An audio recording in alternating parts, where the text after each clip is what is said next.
कह रहे कि हम भारत के रहने वाले नहीं है, हमारा मूल विदेशी है, ये यहीं के लोग हैं सारे। अगर ये मजबूत हो गए तो कभी भी हमें यहाँ से हटा सकते हैं, क्योंकि हमने अंग्रेजों को यही कह करके हटाया है कि अंग्रेज विदेशी है, इसलिए विदेशी अंग्रेजों वापस जाओ। तो जब तक ये लोग कमजोर रहेंगे, मैं नहीं कह रहा हूँ, खुद पंडित जवाहरलाल नेहरू ने अपनी किताब में लिख रखा है, वहां से पढ़ करके मैं बोल रहा हूँ, बाबा साहब ने सारा पूरा फरिया उखेड़ी है इनकी। इसके अलावा एक किताब लिखी महापंडित राहुल साकरतेन, ब्राह्मण, बहुत बड़ा विद्वान था, उसने लिखी ओल्गा टू गंगा। ओल्गा नदी रूस में, गंगा नदी भारत में। उस किताब में पूरा वृत्तांत है, पूरे डायलॉग है, उसके अंदर प्रमाण दिए गए, लिखा गया। उसमें क्या लिखा कि किस तरह से आर्य ओल्गा नदी के तट से चलकर गंगा नदी के तट तक कैसे कैसे पहुंचे, उसमें लिखा हुआ है। ऋग्वेद के अंदर, ऋग्वेद भारत की सबसे प्राचीन किताब है, जिसे ब्राह्मणों के बाप ब्रह्मा ने लिखा है। उस किताब के अंदर लिखा हुआ है, हमारे बड़ों का नाम लिखा है राक्षस, असुर, दानव, दैत्य, देशु, बंदर, गधा, कौवा, और ब्राह्मणों ने अपना नाम लिखा उसमें देवता, हंस, ठीक है ना। अपने ये इतिहास नाम बदल के इतिहास लिख रखा है। कभी आप किसी मुकालते में पढ़ लो ऋग्वेद, उससे प्राचीन किताब नहीं है भारत में, सबसे प्राचीन किताब ऋग्वेद है भारत की। उसके बाद फिर तीन वेद लिखे गए, उसके बाद उपनिषद लिखे गए, उसके बाद रामायण और महाभारत आई, उसके बाद भागवत गीता आई, और भागवत गीता के आने के बाद ही हमें भारत में चमार बनाया गया। उससे पहले केवल चार वर्ण थे, ब्राह्मण, क्षत्रिय, वैश्य और शूद्र, चार वर्ण थे, जाति बाद में बनी। इसलिए सम्मानित भाइयों, युद्ध में तो हम जीत गए, युद्ध में तो हम लोग जीत गए, लेकिन वो जो आर्य थे उनके तीन नेता थे। एक का नाम था ब्रह्मा, दूसरा विष्णु और तीसरा महेश। उन्होंने मीटिंग की, और मीटिंग करके उन्होंने कहा कि युद्ध लड़कर हम इनके साथ कभी नहीं जीत सकते, इनके साथ मिल करके छल कपट करेंगे, तभी जाकर के हम इस देश पर कब्जा कर सकते हैं। उनके खुद के देश में अकाल पड़ गया था। अकाल किसको कहते हैं? अगर आज बारिश शुरू हो जाए और 3 महीने तक बारिश पड़ती रहे शुक्र ताल के आसपास, तो यही अकाल है, खाने पीने की चीजें खत्म। तो उनके देश में अकाल पड़ गया, औरतें, आदमी, बच्चे सब मरने लगे। तो वो भारत की तरफ चले, उन्हें पता था कि इस देश से सीधा आदमी कहीं का नहीं।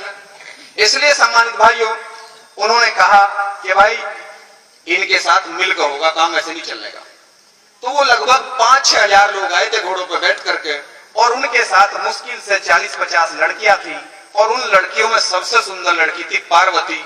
तो ब्रह्मा ने उसको कहा कि पार्वती तुम बात सुनो, अगर तुमने हमारा ये काम कर दिया तो हम तुम्हें भारत में देवी बना करके, जब तक इस देश पर हमारा कब्जा रहेगा तुम्हारी पूजा होगी, और मैं तुम्हारे साथ 8 लड़कियां और लगा रहा हूं, तुम 9 लड़कियां मिल करके, ये इनका लीडर है शंकर, अगर तुमने इसको अपने जाल में फंसा दिया तो हम भारत पर कब्जा करेंगे। इन 9 लड़कियों को ट्रेनिंग दी गई, इन 9 लड़कियों को ट्रेनिंग दी गई, और ट्रेनिंग देने के बाद ब्रह्मा, विष्णु, महेश हमारे नेता शंकर के पास लेकर के आए, और जमीन पर लेट करके रोने लगे कि हमारे देश में अकाल पड़ गया, और हमें कुछ दिन के लिए अपने देश में शरण दे दो, और जब मौसम सही होगा तो हम वापस चले जाएंगे, और उसके बदले में हमारी ये 9 लड़की आपकी सेवा में रहेंगी। जो हमारा शंकर था, जो हमारा शंकर एक पद था, जैसा आज कौन है? आज मोदी है प्रधानमंत्री, कल कौन थे? मनमोहन सिंह, उससे पहले नरसिम्हा राव, यानी ये एक पद है ना प्रधानमंत्री। तो उस समय हमारा द्रविड़ संस्कृति में, सिंधु घाटी की सभ्यता में हमारा एक पद था शंकर। शंकर कोई एक आदमी था, हमने वो नेता चुन रखा था अपना, वो था, अगर दिक्कत होगी तो फिर दूसरा बना लेते थे। तो उसने कहा भाई ठीक है, चलो मैं आपको टाइम दे रहा हूँ, 6 महीने भारत में रह लो, जब मौसम सही होगा वापस जाना पड़ेगा। तो वो जो 9 लड़कियां थी, वो घूमने के बहाने सिंधु घाटी के बॉर्डर से हटाकर, उन्हें अफगानिस्तान से हटाकर चीन के बॉर्डर की तरफ लेकर आई घूमने के बहाने, और अब उन्होंने यही हमारे पड़ोस में सारा काम हुआ। इस शहर का नाम भी लिखा महाभारत कालीन, क्योंकि कहीं आसमान में महाभारत नहीं है, सब यहीं की कहानियां हैं। हमें गुलाम यहीं आपके बराबर में बैठकर बनाया गया। चीन के बॉर्डर से पहले है हरिद्वार, और हरिद्वार के नीचे है कनखल, उसी का एक छोटा सा कस्बा, उस समय गांव रहा होगा कभी। तो वहां पार्वती ने डेरा डाल दिया शंकर के साथ, और भांग, धतूरा, शराब और गांजा पिला पिला करके इसको पागल कर दिया। और इस तरह से जब आर्यों को यह पता लगा कि हमारी लड़कियों ने काम सही कर दिया, तो उधर से आर्यों ने अपना घेरा डाल दिया। इस देश का नाम जम्बूद्वीप था, उन्होंने इसका नाम बदलकर तुरंत कर दिया आर्यव्रत। व्रत का मतलब होता है घेरा, यानी अधिकारियों ने घेरा डाल दिया। घेरा तो डलेगा ही जब जिस देश का नेता ही बेईमान उनके चक्कर में फंस गया और उनको शरण दे दी भारत में, और उसने अपने इतिहास को पढ़ने की कोशिश नहीं की, इस चक्कर में उन्होंने भारत में कब्जा कर दिया। कब्जा करने के बाद उनकी फिर मीटिंग हुई। हम लोग तो साल में एक बार आते हैं, और ये मैं आपको बता रहा हूं कि अगर आप रोजाना बैठ करके इस तरह से बात नहीं करोगे गांव-गांव में, तो 5-4 साल का समय आपके सामने, मैं उसको रखूंगा आपके सामने। लेकिन पहले मैं ये कहानी आपको जरूर बताऊंगा, क्योंकि हमारे अनपढ़ तो छोड़ दो, जो पढ़े लिखे लोग हैं उनको समाज का पता नहीं है। उनको जिसने जो कह दिया, कोई दलित बताता है हमें, कोई हरिजन हमें बताने लगता है, कोई हमें नीच बताता है, और ब्राह्मणों ने सारी किताबों में हमें शुद्ध लिख करके नीच लिख रखे हैं। तो जब तक हम इसका विरोध नहीं करेंगे तब तक तो ये ऐसे ही चलती रहेगी परिपाटी। हम क्यों माने, देश हमारा है। हम तो इस तरह से, जब ये अंग्रेजों के खिलाफ आंदोलन चला सकते हैं, तो हम इनके खिलाफ आंदोलन चलाएंगे कि देश हमारा। पूरी दुनिया का ये कानून बना हुआ है, हमने पढ़ा है, यूएनओ का कानून है, संयुक्त राष्ट्र संघ का कानून है कि कोई भी विदेशी किसी देश में केवल रह सकता है, नौकरी कर सकता है, कारोबार कर सकता है, लेकिन हुकूमत नहीं कर सकता। और ब्राह्मण भारत के अंदर हुकूमत भी कर रहा है, और धर्म का सारा काम भी उसने, सारी ठेकेदारी उसने ले रखी है, सारा कारोबार उसके पास है। जब कानून ये बना हुआ कि वो राज नहीं कर सकते, तो फिर इस देश पर राज कैसे चल रहा उनका? वो हमारी बेवकूफत और हमारी मूर्खता में चल रहा है कि जितने महापुरुषों ने आंदोलन चलाया, हम अपने आजादी के आंदोलन को छोड़ करके भक्ति के आंदोलन में शामिल हो जाते हैं, और इस तरह से वो भक्ति के चक्कर में हमारा सत्यानाश कर देते हैं। क्योंकि भक्ति का मतलब, भगत का मतलब हिंदी में होता है दास, और उर्दू में भगत का मतलब है गुलाम। और हमारी लड़ाई है मुक्ति यानी आजादी की लड़ाई। ये जो भक्त शब्द है और भक्ति है, ये तो ब्राह्मणों का शब्द है। अगर गुरु रविदास जी की जिस किताब में ब्राह्मणों की मिलावट ना हो, एक भी किताब आप मुझे ऐसी दिखा दे जिसका कोई राइटर ब्राह्मण ना हो, तो मैं आपका गुलाम बनने को तैयार हूं। क्योंकि मेरे भाइयों, उनका आंदोलन मुक्ति का आंदोलन था, आजादी का आंदोलन था। ज्योतिबा फूले का आजादी का आंदोलन था। ज्योतिबा फूले सैनिक थे बिरादरी संभाली, उनके आंदोलन को काउंटर करने के लिए उन्होंने आंदोलन चलाया, मुक्ति का आंदोलन, सत्यशोधक समाज बना करके। तो एक ब्राह्मण था, उसका नाम था दयानंद सरस्वती, वो टंकारा का महाराष्ट्र का ब्राह्मण था। उसने तुरंत 50 ब्राह्मणों की बैठक बुलाई। उसने कहा अगर ये सैनिक का लड़का पूरे देश में से समझा देगा तो हम तो 3% है, ये ज्यादा लोग इकट्ठे हो जाएंगे, एक तरफ सारे लोग इसके साथ चले जाएंगे। उन्होंने कहा तुरंत आर्य समाज बनाओ। उन्होंने आर्य समाज बनाया और ब्रह्म समाज बनाया, और भारत में आंदोलन शुरू कर दिया। हमारे लोगों ने ज्योतिबा फूले का जो सही आंदोलन था, हम आजाद दिलाने वाला, उसे छोड़कर आर्य समाज के आंदोलन में शामिल हो गए। हमारा आंदोलन काउंटर हो गया। तो कितने उदाहरण मैं आपको दूं, इस तरह से हमारा आंदोलन काउंटर होता है भारत में। इसलिए सम्मानित भाइयों, उसमें क्या हुआ, उन्होंने मीटिंग की। मीटिंग करके उन्होंने कहा भाई हमारी लड़कियों ने काम तो बहुत सही कर दिया, चलो संकट तो फंसा, लेकिन इनका क्या करोगे? जो भोले, भोले का मतलब है भारत की जनता, वो हमें बोलते हैं भोला। वो हमें भोला इसलिए बोलते हैं कि हम इतने भोले हैं कि 5000 साल से हमारा सत्यानाश कौन कर रहा, हमें आज तक यही पता नहीं कि हमारा सत्यानाश कौन कर रहा। हम भगवान को कह रहे हैं कि मेरी तो किस्मत बहुत गलत लिखी थी। अरे कोई भगवान हमारी किस्मत खराब नहीं कर रहा, हमारी किस्मत तो इन्होंने खराब कर रखी है, समझिए। इसलिए वो हमें भोला बोलते, वो तो सही बोल रहे हैं। एक बार हम एक मंदिर में गए, तो हमने कहा भाई, अब हम जानते थे इसको, मगर पंडित जी ये बताओ, ये जो शंकर भगवान की मूर्ति है, इसके माथे में भी एक आंख है, ये क्या है? कहने लगे बच्चा इसे मत पूछो। जी क्यों नहीं, बताओ मगर इसके बारे में। कहने लगे अगर भोले ने आंख खोल ली तो धरती पर परले आ जाएगी।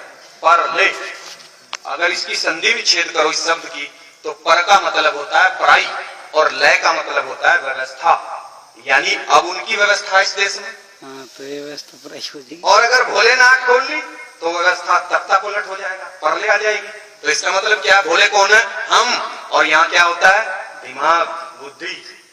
तो उनको ये डर है कि जिस दिन इन भोलों की बुद्धि खुल गई कि हमने इनका सत्यानाश कर रखा, तो ये भारत में आंदोलन खड़ा करके हमें भगा सकते हैं। इसलिए उनके संकेत हैं, उनके संकेत हैं। जितने देवी देवता और जितने उनके सारे देवता हैं, किसी के गले में सांप भी है शंकर के अलावा, शंकर के गले में सांप है, ताकि ब्राह्मण का बच्चा भी पहचान ले, अच्छा सांप।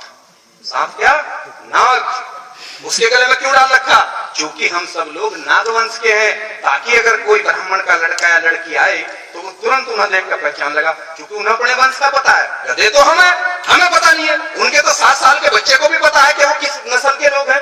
उनकी नस्ल अलग है और हमारी नस्ल अलग है। वो अपने इतिहास को जानते हैं, हम अपने इतिहास को नहीं जानते। वो तो उसका सांप देखते ही पहचान लेते हैं, अच्छा ये आदमी हमारा नहीं है, क्योंकि वो हमारा आदमी है, क्योंकि नागवंश के लोग हमें। तो उन्होंने बता रखा है नागवंश का आदमी, साथ इसने हमारा दिया था और ये आदमी हमारा नहीं है, क्योंकि वो जिसका इस्तेमाल करते हैं बाद में 4 लात उसको जरूर मारते हैं, उसे गद्दार भी वो ठहराते हैं बाद में, पहले साथ लेते हैं फिर उसको गद्दार ठहरा देते हैं बाद में।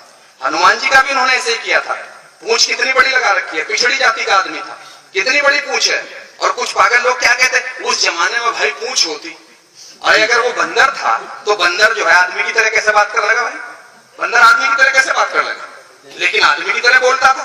और अगर उस जमाने में सभी का पूंछ होती तो जब हनुमान जी का इतनी बड़ी पूंछ थी तो राम जी की इतनी सी होनी चाहिए, होनी तो चाहिए थी। तो ये तो हमारा बना रखा है, इन्होंने बहुत अच्छे वाला बना रखा। इसलिए सम्मानित भाइयों, उन्होंने ब्रह्मा ने कहा कि इनका इलाज भूलों का मैं करूंगा, और ब्रह्मा बैठ के लिख कर लेकर के कलम, और कलम के मामले में ये कसाई है। बाबा साहब ने लिखा है, बाबा साहब ने लिखा है कि ब्राह्मण चेहरे से भोला होता है लेकिन दिल से कसाई होता है। और जब वो कलम उठाता है, अंग्रेजों ने भी लिखा है, W.B. जॉर्ज अंग्रेज ने लिखा है कि जब ब्राह्मण कलम उठाता है तो वो उससे लोगों को अधिकार वंचित करता है, वो सबको अधिकार से महरूम करता है, वो किसी को अधिकार नहीं देना चाहता, अधिकार वो अपने पास रखना चाहता है, बाकी सबको वो गुलाम बनाकर रखना चाहता है। जब भी वो कलम उठाता है तो ब्रह्मा ने कलम उठाई और कलम उठा करके उसने लिखा ऋग्वेद, और ऋग्वेद लिख करके उसने कहा पूरे देश में ढूंढी पिटी कि भाई यह किताब भगवान ने लिखी है। अब भगवान कौन, हम समझ रहे कि भगवान ब्रह्मा, ब्रह्मा उनका बाप था, उनका नेता था, जैसा हमारा नेता शंकर था उनका नेता वो था। कि भाई ये उसने, भगवान ने किताब लिख दी और इस किताब में जो लिख दिया जो सबको मानना पड़ेगा। अब उस किताब में उन्होंने क्या लिखा, उसमें उन्होंने लिखा पहले नंबर पर ब्राह्मण होगा और इसका काम पढ़ना और पढ़ाना होगा, दूसरे नंबर पर क्षत्रिय होगा, इसका काम हथियार रखना होगा और देश पर राज करना होगा, तीसरे नंबर पर वैश्य होगा, भारत की सारी जमीनें इसकी होंगी, जमीनें हमारी थी, जमीनें सारी बनियों को दे दी। अगर इस देश में अंग्रेज ना आते, मुगल ना आते और बाबा साहब संविधान न लिखते तो चाहे जाट हो या गुजर हो या कोई हो, 1 इंच जमीन किसी के पास नहीं थी, सारी जमीनें ऋग्वेद लिख करके बनियों को दे दी गई थी। गांव के गांव, अब से 300 साल पहले गांव के गांव बनियों के होते थे। और जो पुराना आदमी यहाँ बैठा होगा, जिनको थोड़ी सी भी समझदारी होगी, उनको पता होगा कि ये तो आजादी से पहले तक सारा का सारा जमीनें तो बनियों के हाथ में थी, जबकि जमीनें हमारी थी सारी। इसलिए सम्मानित भाइयों, उन्होंने तीनों ने काम ले लिया, एक ने पढ़ने लिखने का काम ले लिया, एक ने राज करना ले लिया और एक ने सारा कारोबार ले लिया। और जो हम इस देश के असली मालिक थे, जिन्हें वो भोला कहते हैं,